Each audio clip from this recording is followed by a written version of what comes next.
बाला साहब ठाकरे क्रीड़ांगन बोरीवली के 15 एकड़ के मैदान में है। Enabling leadership CEO and founder of Ravi Sanat ji हम सबके बीच में है। एनेबलिंग लीडरशिप के चेयरमैन रामकेश जी भी है।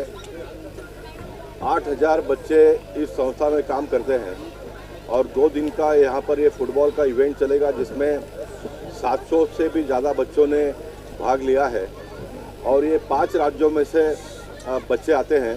5 राज्यों के बच्चों को एकत्रित करके 2 दिन का फुटबॉल का इवेंट यहाँ पर उन्होंने ऑर्गेनाइज किया है। मैं मानता हूँ कि बहुत बड़ी उपलब्धि है।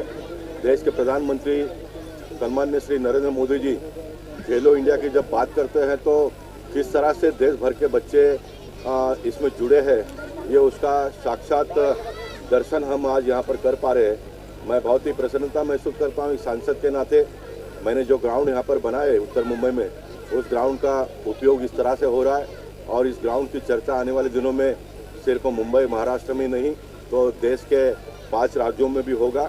और इस प्रकार के कार्यक्रम के माध्यम से मैं मानता हूं कि बच्चों का मनोबल बढ़ता है।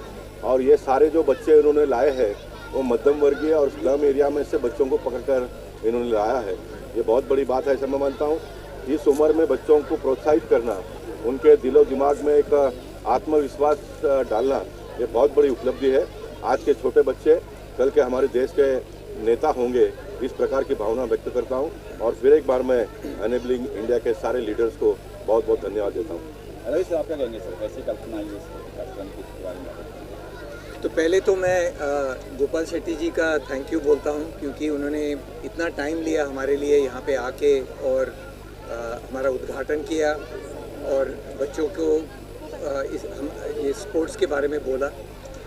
मगर एक चीज़ जो बहुत महत्व है कि जो हम एनेबलिंग लीडरशिप का हमारा जो प्रयत्न है कि फुटबॉल खेलेंगे और जैसे गोपाल शेट्टी जी ने बताया कि खेलने से हेल्थ बढ़ता है और कॉन्फिडेंस भी बढ़ता है। बट ये जो जीवन कौशल हैं जो हम सिखा रहे हैं उनको, अगर वो इन द फ्यूचर जाके जॉब के लिए ढूंढेंगे और अपने पैरों पे खड़े होंगे, अपने परिवारों को उनकी देखभाल करेंगे, ये बहुत ही महत्वपूर्ण है। और हमारे जो स्लम के बच्चे हैं, गवर्नमेंट पाठशालाओं के बच्चे हैं, उनके लिए इवन मोर इम्पॉर्टेंट है ये।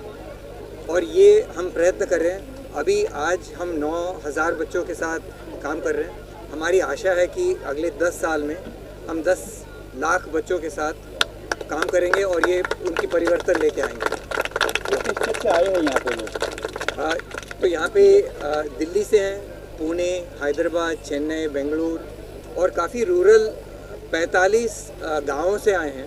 साताना के पास में, धारवाड़ के पास में, कुमटा के पास में। सो ये क्षेत्रों में उनका कंपटीशन रहा है, वहाँ से जीत के यहाँ पे 700 बच्चे आए हैं। कल आपको मुबारक है, संसद रत्न अवार्ड मिला सर, क्या कुछ कहेंगे इस बारे में? बहुत मुबारक। मैं इस प्रकार के सारे काम करते रहता हूँ, इसलिए संसद रत्न मिला है। लोगों ने जिस काम के लिए चुन कर दिया है उनके मन के मुताबिक कार्य करने का प्रयत्न करता हूँ। और मैं मानता हूँ कि भारत एक ऐसा देश है जिसमें छोटे से छोटे लोगों को भी आगे बढ़ने का अवसर प्राप्त होता है। जब रवि जी बात कर रहे थे सारे स्लम के बच्चे हैं, तो I am also product of slum. मैंने अपने जीवन के 55 साल झोपड़पट्टी में रहकर बिताया है, तो मैं जानता हूँ सामान्य लोगों की वेदना क्या होती है, उनकी समस्या क्या होती है, उनकी आवश्यकता क्या होती है। और इस प्रकार का जब इवेंट्स के लोग मेरे पास आते हैं तो मैं उनको तुरंत हाँ कहता हूँ। और भारतीय जनता पार्टी के सारे कार्यकर्ताओं को भी कहता हूँ कि उनको जितना हो सके उतना सहयोग दीजिए। और इन सारे कार्यकर्ताओं ने कोई से चिंता नहीं कि हमारे मुकेश भंडारी है, करुणाकर शेट्टी है, दिलीप पंडित है, इन सारे लोगों ने मिलकर ये व्यवस्था खड़ी की है।